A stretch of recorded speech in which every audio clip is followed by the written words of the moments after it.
বিশ্বজুড়ে ভাইরাল চায়ের কাপ হাতে অকৃত্রিম হাসি দেওয়া এই কিশোরের নাম অরুণ কুমার। অরুণ মুম্বাইয়ের এক অত্যন্ত দরিদ্র পরিবারের সন্তান ছিলেন। অভাবের কারণে চতুর্থ শ্রেণীর পর তার পড়াশোনা বন্ধ হয়ে যায় এবং পেটের তাগিদে তাকে ট্রাকের হেল্পার হিসেবে কাজ শুরু করতে হয়।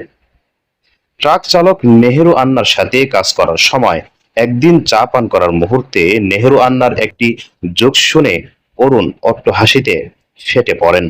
সেই মুহূর্তটি নেহেরু আন্না ভিডিও করে সোশ্যাল মিডিয়ায় শেয়ার করলে মুহূর্তেই তা বিশ্বজুড়ে ভাইরাল হয়ে যায়।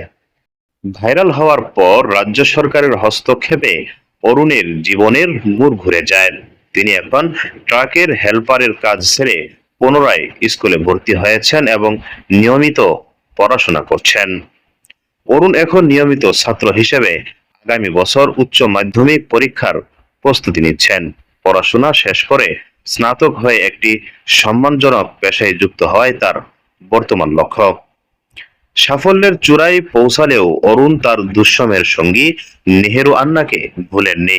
তাকে তিনি তার জীবনের পথ প্রদর্শক মনে করেন।